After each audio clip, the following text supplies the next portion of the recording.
শারীরিক এবং মানসিক নির্যাতনের শিকার হয় নারী স্বামী কর্তৃক। পুত্রবধূ তিনি নির্যাতিত হন নিজ শাশুড়ি কর্তৃক। শাশুড়ি নিজে যেরকম নির্যাতিত হয়েছেন বা হননি যাই হোক, কিন্তু পুত্রবধূকে শাস্তি দিতে ভালোবাসেন অনেক ক্ষেত্রে আমরা দেখে থাকি। বাংলাদেশের খুব কম ভাই আছেন যারা চিন্তা করেন যে আমার বোনের অধিকারটা পরিপূর্ণভাবে আমি দিয়ে দিই। যদি বোন কোনোভাবে ওই সম্পদের ভাগ নেয় বা নিতে চায়, তাহলে ভাইয়ের এক কথা যে ঠিক আছে সম্পদ নিয়ে যাও, আমার বাড়িতে আর বেড়াতে এসো না কেন। ভাই আপনার সম্পত্তির ন্যায় নেই, তার বাপের সম্পত্তি নিয়েছে, তার পিতার সম্পত্তি নিয়েছে, তাতে আপনি বোনের সঙ্গে সম্পর্ক ছিন্ন করে ফেললেন। নারীর অধিকার বঞ্চনা, মর্যাদাহীনতা ও নির্যাতিত হওয়ার এই দুর্দশাপূর্ণ চিত্র আমরা যেমন দেখতে পাই অশিক্ষিত কিংবা দরিদ্র সমাজে, তদ্রূপ একই রকমভাবে এই দুর্দশার চিত্র আমরা দেখতে পাই তথাকথিত শিক্ষিত ও ধনী সমাজেও। আসসালামু আলাইকুম রহমতুল্লাহি ওয়া বারাকাতুহু। আলহামদুলিল্লাহ নাহমাদুহু ওয়া নাস্তাঈনুহু ওয়া নাস্তাগফিরুহু ওয়া নু'মিনু বিহি ওয়া নাতাওয়াক্কালু আলাইহি ওয়া নাউযু বিল্লাহি মিন শুরুরি আনফুসিনা ওয়া মিন সাইয়্যাতি আমালিনা। মান ইয়াহদিহিল্লাহু ফালা মুদিল্লা লাহু ওয়া মান ইউদ্লিলহু ফালা হাদিয়া লাহু ওয়া নাশহাদু আন লা ইলাহা ইল্লাল্লাহু ওয়াহদাহু লা শারীকা লাহু ওয়া নাশহাদু আন্না সাইয়্যিদানা ওয়া মাওলানা মুহাম্মাদান আবদুহু ওয়া রাসূলুহু। আম্মা বা'দ, ফাআউযু বিল্লাহি মিনাশ শাইতানির রাজীম। বিসমিল্লাহির রহমানির রহিম। ইয়া আইয়ুহান নাসু ইত্তাকু রাব্বাকুমুল্লাযী খালাকাকুম মিন নাফসিন ওয়াহিদাতিন ওয়া খালাকা মিনহা যাওজাহা ওয়া বাসসা মিনহুমা রিজালান কাসীরান ওয়া নিসাআ ওয়াত্তাকুল্লাহাল্লাযী তাসাআলুনা বিহি ওয়াল আরহাম ইন্নাল্লাহা কানা আলাইকুম রাকীবা। ইনসাফ শব্দটি অত্যন্ত সুবিদিত এবং সুপরিচিত একটি আরবি শব্দ। শব্দটি বাংলা ভাষায় বহুল পরিমাণে ব্যবহৃত হওয়ার ফলে এটি বাংলা ভাষার অপরিহার্য অঙ্গীভূত একটি শব্দে পরিণত হয়েছে। আরবি শব্দটির অর্থ যদি ইংরেজিতে বলি জাস্টিস, ফেয়ারনেস, ইম্পার্শিয়ালিটি, ইকুইটি, বাংলায় সুবিচার, ন্যায়পরায়ণতা, স্বচ্ছতা, সততা, নিরপেক্ষতা এবং ন্যায্যতা। ইনসাফ শব্দটির অর্থ বলতে গিয়ে ইংরেজি বাংলা মিলিয়ে আমি বেশ কতগুলো শব্দ ব্যবহার করেছি, কিন্তু ইনসাফ শব্দটি উচ্চারণ করলে আমাদের হৃদয়ে যে অর্থ চিত্রিত হয়, যে দোতনা এবং ব্যঞ্জনা আমাদের অন্তরে অনুরণিত হয়, আমার মনে হয় এইসব ইংরেজি বা বাংলা শব্দের কোনোটি এই ইনসাফ শব্দের যথার্থ প্রতিনিধিত্ব করতে পারে না। কাজেই ইনসাফ শব্দটিকে কোনো একটি নির্দিষ্ট অর্থের গণ্ডিতে সীমাবদ্ধ করে দিলে তা হবে শব্দটি সংক্ষেপে ইনসাফি, অন্যায় ও অবিচার। শুধু মজার বিষয় হলো শব্দটি গঠিত হয়েছে এই সংগঠনটির যে ইংরেজি নাম তার অ্যাব্রিভিয়েশন রূপে। প্রত্যেকটা শব্দের আদ্যাক্ষর নিয়ে এই শব্দটি গঠিত হয়েছে। এর অ্যাম্প্লিফিকেশন হচ্ছে ইংরেজি নাম যেটা initiative for nobility, safety and awareness of females, অর্থাৎ নারীর মর্যাদা, নিরাপত্তা এবং সচেতনতা তৈরির লক্ষ্যে উদ্যোগ। সংগঠনটি প্রতিষ্ঠা লাভ করেছে মূলত নারীর প্রতি সামাজিক ও পারিবারিক নানা রকম অন্যায় অবিচারের প্রতিকার কল্পে এবং নারীর যথাযথ মর্যাদা প্রতিষ্ঠার লক্ষ্যে। নারীর মর্যাদা, নারীর অধিকার ও নিরাপত্তা বিষয়ে সারা দেশে জনসচেতনতা সৃষ্টির লক্ষ্যে। আমরা মুসলমান, ইসলাম আমাদের জীবন আদর্শ, কিন্তু দুর্ভাগ্য যে আমরা মুসলিম হওয়া সত্ত্বেও এবং আমরা ইসলামী অনুশাসন মেনে চলি এই দাবি করা সত্ত্বেও আমাদের মুসলিম সমাজের বোনেরা ব্যাপকভাবে অধিকার বঞ্চিত থেকে যায়। অধিকার বঞ্চিত থেকে যায় না বলে বলা ভালো যে তাদের মর্যাদাকে, তাদের অধিকারকে হরণ করা হয়। আমাদের বোনেরা নানাভাবে নির্যাতন, নিপীড়ন ও বঞ্চনার শিকার হন। ইসলাম তাদেরকে যে মর্যাদা ও অধিকার দান করেছে তা হতে তাদেরকে ইচ্ছাকৃতভাবে বঞ্চিত রাখা হয়। তাদের মর্যাদা ও অধিকার ও নিরাপত্তা নিশ্চিত করার জন্য ইসলাম যে সুষম জীবন ব্যবস্থা প্রদান করেছে সেই জীবন ব্যবস্থা আমাদের সমাজে প্রতিপালিত হয় খুব কমই। নারীর অধিকার বঞ্চনা, মর্যাদাহীনতা ও নির্যাতিত হওয়ার এই দুর্দশাপূর্ণ চিত্র আমরা যেমন দেখতে পাই অশিক্ষিত কিংবা দরিদ্র সমাজে, তদ্রূপ একই রকমভাবে এই দুর্দশার চিত্র আমরা দেখতে পাই তথাকথিত শিক্ষিত ও ধনী সমাজেও। এমনকি যারা নিজেদেরকে নারীবাদী বলে পরিচয় দিয়ে থাকে, যারা নারীর অধিকার আদায়ে বক্তৃতা বিবৃতি দিয়ে থাকে, তাদের মাঝেও আমরা আমাদের বোনদের এইরূপ দুর্দশার চিত্র দেখতে পাই। এবং এটা আমাদের দেশের একটা সাধারণ চিত্র। একবার ধূমপান নিবারণের জন্য আমরা মিছিল করেছিলাম, একটা শোভাযাত্রা বের করেছিলাম ছাত্র জীবনে। তো সেই সংগঠনের যিনি চেয়ারম্যান ছিলেন, তিনি ছিলেন সামনে সামনে। আমরা শোভাযাত্রা করলাম, মৌন মিছিল করলাম, ধূমপান নিবারণ করি, আসুন ধূমপান নিবারণ করি, আধুনিক। তো মিছিল টিছিল শেষে যখন আবার ফিরে আসলাম জায়গা মতো, তো চেয়ারম্যান সাহেব তার কামরায় যেয়ে সিগারেট একটা ধরিয়ে ফেললেন। আমরা ধূমপান নিবারণ করি, একটু আগে তিনি মিছিল করলেন, স্লোগান দিলেন, শোভাযাত্রা করলেন, আর চেম্বারে যেয়ে তিনি নিজেই ধূমপান শুরু করে দিলেন। তা আমাদের অবস্থা সমস্ত জায়গায় এরকম। আমরা নিজেদেরকে মুসলিম বলি, কিন্তু ইসলাম খুব কমই প্রতিপালন করি। আমরা নিজেদেরকে নারীর অধিকার রক্ষাকারী বলে পরিচয় দিতে ভালোবাসি, নারীর অধিকার আদায়ে বক্তৃতা বিবৃতি দিয়ে থাকে অনেক সময়, কিন্তু আমরা খোদ নিজেরাই নারীর মর্যাদাকে হরণ করি, নারীর অধিকার থেকে নারীকে বঞ্চিত করে থাকি। আমাদের বোনদের নির্যাতন ও অমর্যাদার শিকার হওয়ার ঘটনা ঘটে থাকে নানা রূপে, নানা রকম ফর্মে, নানা রকম জায়গায়। এই বিষয়ে আমাদের সকলেরই কম বেশি জানা আছে। ঘরে, গৃহে নারী কাদের হাতের নির্যাতনের শিকার হয় এটা আমরা সবাই জানি। স্বামী কর্তৃক নির্যাতিত হয়, হ্যাঁ, কোনো কোনো ক্ষেত্রে স্ত্রী কর্তৃক স্বামী নির্যাতিত হয়, কিন্তু যেহেতু সেটা আমাদের এখানের মূল আলোচ্য বিষয় না, সেটা আমরা আলোচনা করব না এখানে। সাধারণত শারীরিক এবং মানসিক নির্যাতনের শিকার হয় নারী স্বামী কর্তৃক। কোনো কোনো ক্ষেত্রে এবং বেশ বহুল পরিমাণে ক্ষেত্রে এটা দেখা যায় যে পুত্রবধূ তিনি নির্যাতিত হন পুত্রের মা দ্বারা, অর্থাৎ নিজ শাশুড়ি কর্তৃক। শাশুড়ি নিজে যেরকম নির্যাতিত হয়েছেন বা হননি, যাই হোক, কিন্তু পুত্রবধূকে শাস্তি দিতে ভালোবাসেন অনেক ক্ষেত্রে, আমরা দেখে থাকি। অনেক সময় ননদ কর্তৃক নারী নির্যাতিত হয়, কোনো কোনো ক্ষেত্রে দেবর এবং ভাসুর কর্তৃক নানাভাবে নির্যাতিত হয়ে থাকে।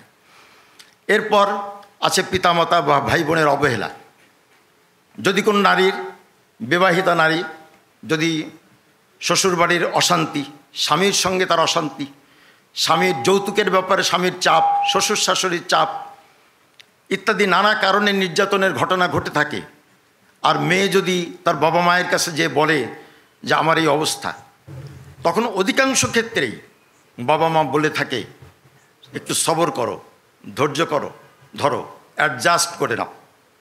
আমাদের দেশে ঘটনা ঘটে থাকে, ভারতে তো খুব বেশি ঘটে, যে এই অ্যাডজাস্ট করার কথা বলতে বলতে এরকমভাবে বলে, শেষ পর্যন্ত ওই পুত্রবধূ, ওই মেয়েটা নিজেকে যখন অসহায় দেখতে পায় যে দুনিয়ায় তার কেউ নেই, না স্বামী, না শাশুড়ি, না আপন পিতামাতা, না ভাই বোন, সবাই আমার থেকে গা বাঁচিয়ে চলতে চায়, আমাকে শান্তি কেউ দিতে চায় না, তখন সে আত্মহত্যার পথ বেছে নেয়। এটা আমাদের সমাজে বহুল পরিমাণে পরিলক্ষিত হয়। সম্পদ নিতে গেলে, আচ্ছা, এটা ব্যাপক ঘটনা। অনেক দিনদার ভাই যারা নিজেদেরকে অত্যন্ত উচ্চ পর্যায়ের দিনদার বলে মনে করে থাকি, আমাদের দ্বারাও অনেক ক্ষেত্রে আমাদের স্ত্রী লাঞ্ছিত হয় এবং তারা অধিকার বঞ্চিত হয়ে থাকে। এছাড়া কর্মস্থলে নারী যৌন নিগ্রহের শিকার হয় ঊর্ধ্বতন কর্মকর্তা কর্তৃক। সমস্ত সেক্টরে, আমি কোনো একটা বিশেষ সেক্টরের নাম বলবো না, সরকারি বেসরকারি সমস্ত জায়গায় কর্মস্থলে নারী তার যৌন নিগ্রহের শিকার হয়ে থাকে কোনো না কোনো ফর্মে, তাদের ঊর্ধ্বতন কর্মকর্তা কর্তৃক, কোনো কোনো ক্ষেত্রে সহকর্মী কর্তৃক।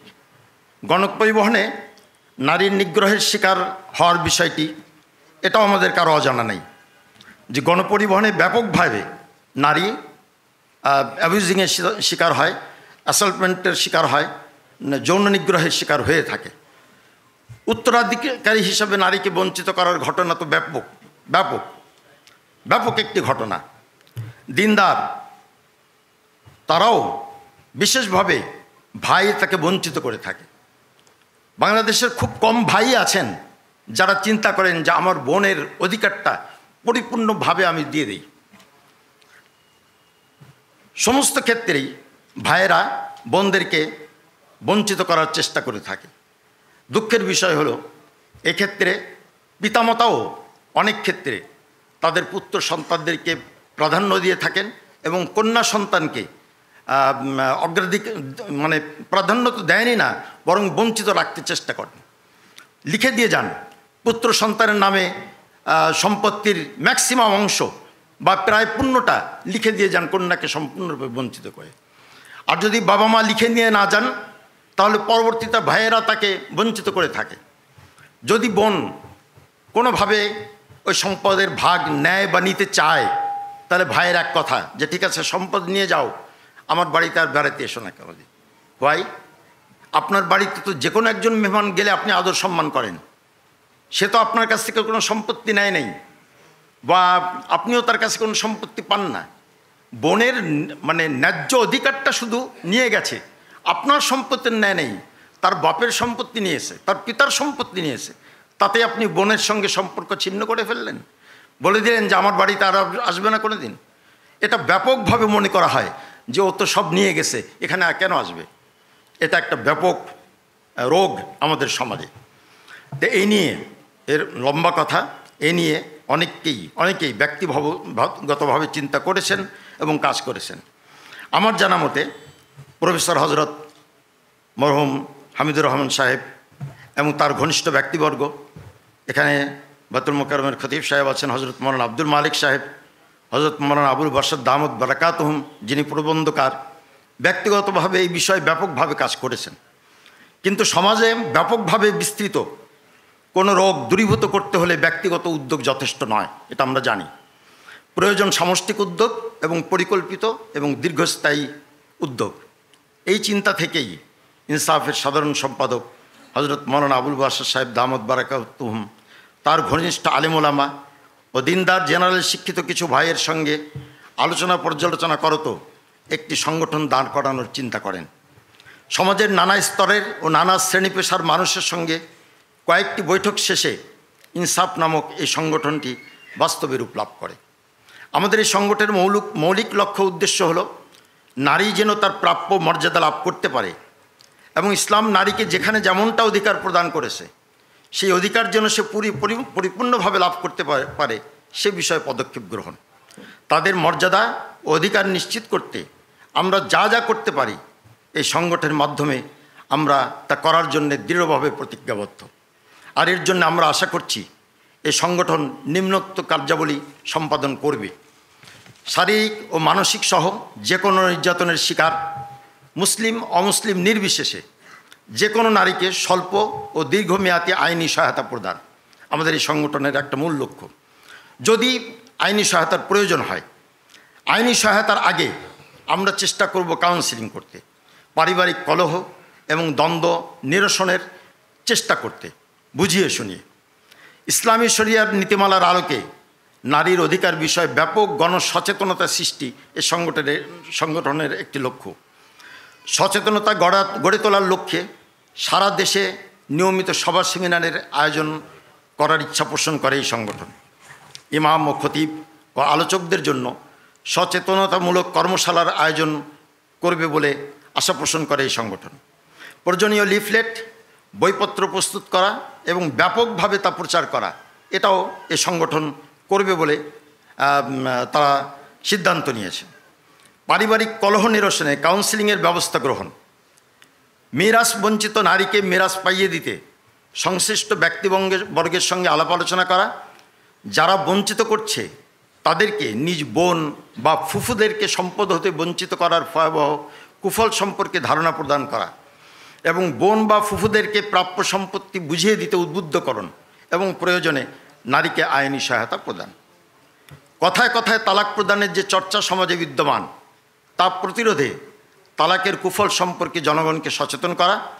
তালাক সম্পর্কে যেসব নেতিবাচক দুটোই আছে, একটা হলো কথায় কথায় তালাক দিয়ে থাকে, তালাক কোন পর্যায়ে দেওয়া চাই, কোন কথায় তালাক হয়ে যায়, এ সম্পর্কে গণসচেতনতা তৈরি দরকার, খুব বেশি বেশি দরকার।